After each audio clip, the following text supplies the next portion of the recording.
Good morning. Welcome to the Walford Campus Virtual Open event. In this session, we're going to be looking at the motor vehicle courses available at the Walford campus. We've got a short little video to show you just to explain a little bit about the courses, and then we've got the tutors on hand to answer any questions that you may have. So if you'd like to watch the video and think of any questions you may have, that'd be great. Hello, my name is Carl Morris and I'm Head of North Shropshire College. I would like to welcome you to our Walford Campus Virtual Open event.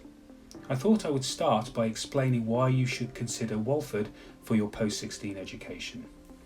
We offer a wide range of general and career-specific courses ranging from animal management, agriculture, equine, motor vehicle and foundation studies. Our teachers are available throughout the virtual open event to explain the details of each course. In most cases, we offer different levels of courses ranging from entry level to level 1, to level 2, level 3, and even higher nationals in animal management. Virtually all of our students progress onto a positive career path, whether that is university, a job, or an apprenticeship. Our timetable is very different to other colleges. The vast majority of students come into college for 3 days per week. During this time, they do work very hard, but they are given the freedom for part-time jobs and work experience on the other 2 days. This also reduces their travel time into college. We have excellent facilities for all of our courses, with specialist workshops and practical areas where needed. Just as a reminder, we do have student accommodation available. If you have any questions, please take the opportunity to speak to teachers during the event. Staff will be available to discuss transport and finance queries as well. If you have not done so already, it is not too late to apply for next year. This can be done by filling in an application form found on our website. Thank you, and I hope you enjoy the event. Hello, my name's Derek Coffey. I'm one of the lecturers here at North Shropshire College. I'm just going to tell you a little bit about the courses that we do here, so that you've got some sort of information. Firstly, we do the level 1, and that's motor vehicle in the Sitting Girls qualification.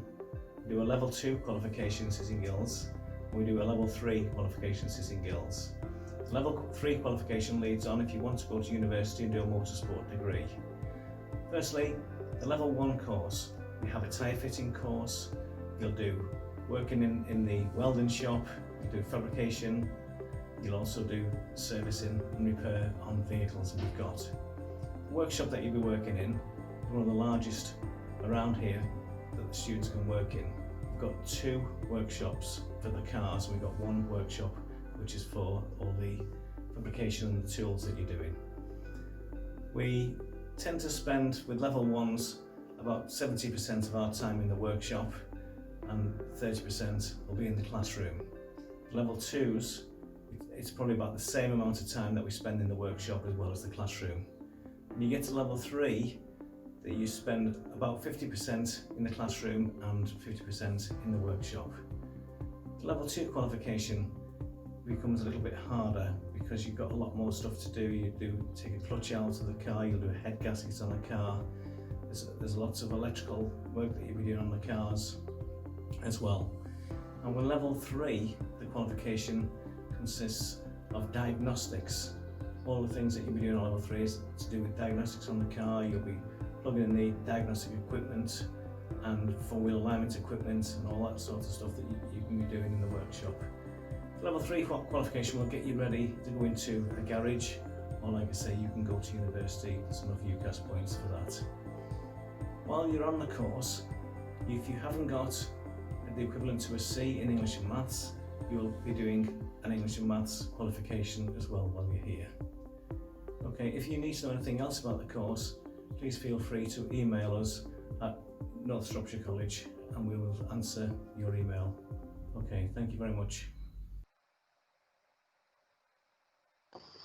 Okay, so hopefully that's given a little bit of an insight into the different courses that are available. Now we've got Derek and Noel on hand to answer any questions that you may have. So please, if you're watching, feel free to type those in. We've got a few coming through already. Noel, if I can start with you, we've got a couple of questions. Someone's asked about the level 1. Okay. So someone's asked, do we have to start on the level 1 course? Depends on what qualification you have when you apply to us. We run sitting guilds. We've run sitting guilds for a long time, but if you come to us, you already have your level 1, then quite clearly you don't need to redo that. You can go straight on to level 2. We have quite a few students who come with some kind of knowledge because they've worked on cars before, but we always find if the student has no qualifications, we would prefer to start them at level 1 because there is so much to learn at level 1 that supports the level 2 and the level 3. It would be have to really be a very special person to jump that one place if they haven't got the level 1 qualification. We would always prefer to run them at level 1, and most of the, in fact, I don't know a student yet who has applied to go on level 2 without level 1 and has been put onto level 1 who's come back and said, I wish I'd have done level 2 first. Without exception, everyone has come back and said, I'm glad I did level 1. So we would prefer to start them at level 1 unless they've already got that qualification. Yeah, obviously it just lays the groundwork, doesn't it, for all the further skills. It does, and it's to be fair, the level 1 is a very broad sword, and there's a lot of learning to do, to be fair. Okay, brilliant. Someone's asked how long is the course. So I suppose if you want to start with how long the level 1 is. With the level, well, each one is a year-long course.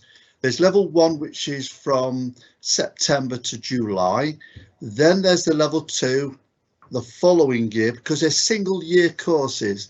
So there are 3 years in to get level 3, and that's where you really need to be. Modern garages request level 3 because it includes air conditioning, which is a qualification on its own, and MOT preparation. So each year is 1 year. So if you apply to do level 1, you will be with us for 3 years, providing you pass on each year. So if you look at it on a 3-year course, but each one is at a different level. Okay, brilliant. And someone's asked how many days a week is the motor vehicle course? At the moment, we try to run it on 3 days a week. Now, those 3 days are not normally consecutive because we have to fit in other things such as maths, English, etc. But the actual attendance is usually 3 days a week. Okay, brilliant. Derek, if I can bring you in for a couple of questions next.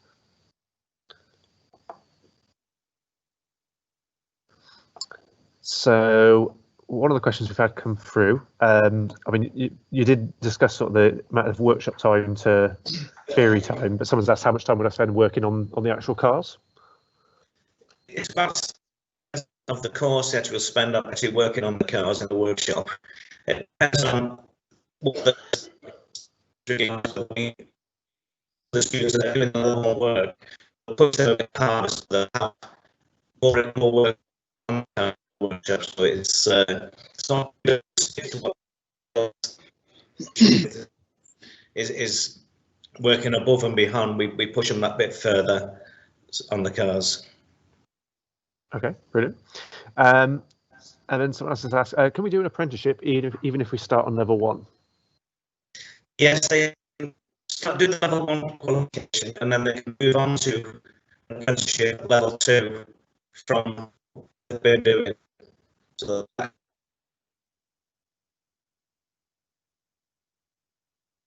oh, sorry, Derek, we seem to be losing you there. I think the signal's struggling a bit.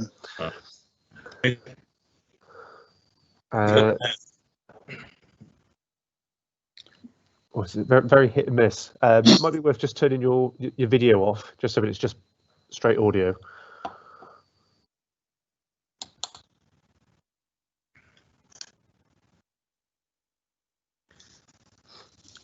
is that better? That's a bit better, yeah. So someone else has asked, what trips would we get to go on if we did the motor vehicle course? Last year we went to the Coventry Multi Cosford base. We were going okay because of the coronavirus. We've also had trip booked to Formula One. I'm sorry, Derek. We're struggling to hear you. I'll grab Noel back in because his signal seems a bit stronger. Yeah. Sorry, Can Noel. can you hear me okay? Yeah, so I can hear you fine. Yeah. Yeah. Sorry. Just going on to what Derek mentioned, the trips we've done in the past, which we hope to continue in the future. Derek's done the Formula One trips to Silverstone, which was a weekend. We've done trips over to Cosford, to the Air Museum. We've this year we included the Coventry Museum, Motor Museum. That was quite a good trip. On occasions, and we're still putting the feelers out, we have been to Bentley Motors, so that's always there. So the trips are always pretty good, and we tend to do that when we can fit them in, when the work we've got them ahead of piece, as you might say.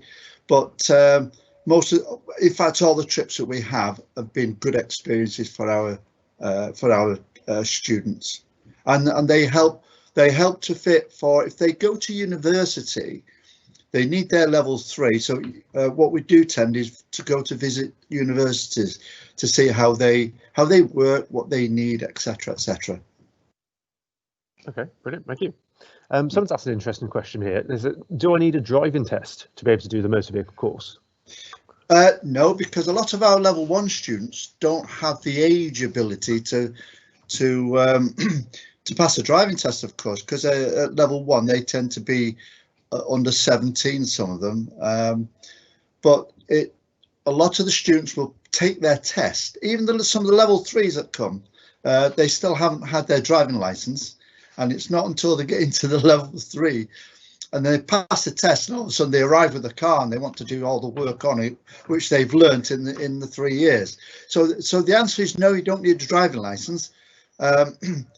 But our view is the sooner you get your driving license, the more you can apply the knowledge you've learnt to the vehicle that you buy afterwards. And as a result, if the groups that we have actually work well, one of the carrots that we do use is they can bring their vehicles into the workshop and do work on their own vehicles, which is a big plus. But again, it's a carrot we use so that we make sure that everything goes well, everybody behaves, and there's good work. That's a carrot, but it's a good one. So no, you don't need a driving license. Okay, brilliant. Thank you. In terms of coursework, how much is there? Is it sort of all coursework based, or is there exams? Oh, there are exams. What it boils down to, if I take, say, my level 3 group, the level 3 has 5 modules: electrical, transmission, inspect vehicles, chassis, and each one at the end of the year has an exam. It's all multi-choice and it's all done on the computer. So the answers to the questions are there, but you just got to have 1 out of 4 to hit it. But as we go through the year, what we do is we give the students exam questions, and we put them in for mock exams. So it's not something that's sprung onto the students. They actually take mock exams through the year, which prepares them for the real thing. So whilst there's, and Derek will probably confirm at some point, there's a mixture of workshop and classroom based. At the end of each year, they have to do an exam for each of the modules they take. So if there are 5 modules at level 3, they take 5 exams. And I think for level 2, I think there's either 6 or 7 exams, but it's all multi-choice and roughly about 30 questions per module. And at the end of each year, the students come out with a certificate from City and Guilds for what they've learned that year. And they're priceless. They certainly are priceless, because at the end of the day, this is the beginning of their career. Absolutely. Brilliant. Okay. Someone's asked, do I need to buy anything for the course? Sorry, say that again? Someone's asked, do I need to buy anything for the course? When they join up, there is a fee that as you join up, but that fee, it takes into consideration everything they need: boots, overalls, all the books they work with. That's all inclusive in that. The rest of it we deal with and work with the student. So all that is part of the fee which most colleges charge now anyway. So everything they need, PPE, documentation, it's all done in-house. Okay, great stuff. What about previous students? What have previous students gone on to do after studying here? We have one at the moment. He was with us 3 years. He's now an apprentice at Bentley Motors. He's now going all over the world. He's been there 12 months. He's been to Germany, America, and that's as an apprentice. We've got most of our level 3s leave with jobs. I've just been speaking to one of my level 3s this week. He's now joining a company, a big multinational company, working on trucks and mobile plants. He texted me this week to tell me he'd got the job. We've got girls who it's not just a boys thing, by the way. If I can put that into the pot at the moment, we have a lot of girls come through to us, and at the moment we've got 2 girls who work for Budgeon Motors over in Shrewsbury, and one of them works for a fitting company over in Telford. So we've got lots of lads and girls who have hit the high notes, and we've got 2 or 3 now who are at university doing motorsport. So Derek and I took some students just after New Year over to Stafford, Stoke-on-Trent, Stafford, to their motorsport to view one of our students who's over there with Staffs University, and he invited us over to see what he was doing and meet the tutors over there.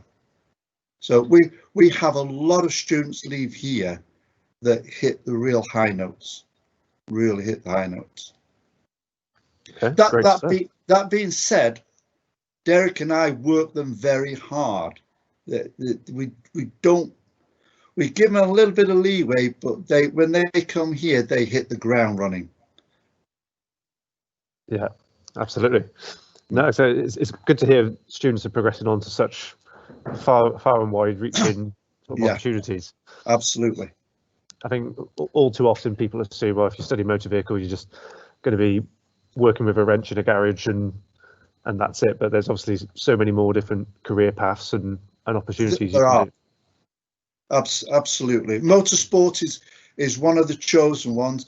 We have a guy out, and he's been left quite a while now, but he's one of the motor racing teams. And to be fair, the name escapes me, but we only actually picked him up by what we found in a magazine, and we looked at this and we thought, we know him. And when we did some background checks, he was one of our students, but he's now with a motor racing team. So that was quite good. That was good. Brilliant. So, I mean, in terms of the equipment you've got on site, we saw in the footage there's quite a few vehicles. I mean, how many different vehicles are there to work on for the students? I would, at the moment, to be fair, the number changes as we have vehicles that are now beyond what we can deal with them. We actually replace them, so it could be anything from 10 to 15 at any one time. But the other things that we tend to do now is we use a lot of them for diagnostics, because most cars now, there's nothing to see. You have to plug the computer in to see what the problem is, because what you do then, you read voltages, and it's when you plug them in, it's a little bit like a hospital. You see like what looks like a blood pressure machine. It's actually checking voltages, and these students that we deal with here, ignition systems are running around about 80,000 volts, and they have to learn to be able to deal with that kind of voltage sensibly using a computer to not only look and find, but to diagnose what the computer is telling you. We also have the facility to run an aircon course, which mechanics are not allowed to touch air conditioning systems unless they're certificated because of the gases. So we've got the facility to do that, and all our equipment is up to date. And in the fabrication area, what sort of equipment is in there at the moment? Fabrication, we have welding equipment. One of the level 1 units that they have to do, they have to make from a flat steel bar. They have to make tools using engineers' drawings to within 1 millimeter, and Derek does this with the level 1s and level 2s, and they have to go and they have to be checked against engineers' drawings. So it's not a matter of just bending and shaping. They have to make sure that these tools are the right caliber, the right color, they have to be able to use rivets, so to rivet things together. Sitting Gills are very particular about what kind of stuff they produce. They have to learn to solder cables and wires to a safe standard. So all that is within the fabrication shop. Okay, brilliant. So it sounds like there's a whole wide range of skills. It is. Then. They to be fair, they learn a lot of skills here, which is what the Sitting Gills mandate. We prefer to use Sitting Gills rather than IMI because we believe that the Sitting Gills pushes the students, pushes them, and there's no point in making a qualification easy. So that's like the fabrication shop. Everything they make has to be to a very high standard. Yeah, brilliant. Okay, thanks, Noel. I think that's all the questions we've had come through. I'm just double checking we've ticked them all off. Yeah, so it looks like we have. So unless there's any other questions to come through, I guess we'll wrap that session up there. Okay. So this session is being recorded, so it will be up on our college YouTube account as soon as we can get that on there. If you're watching that recording now and you think that a question you've got wasn't asked, by all means, contact us through the website or through the social media channels, and we can direct your queries to Noel and Derek, and they can obviously get back to you in due course. Please feel free to tune into the rest of our sessions today just to find out what other courses are available. But for now, thank you very much.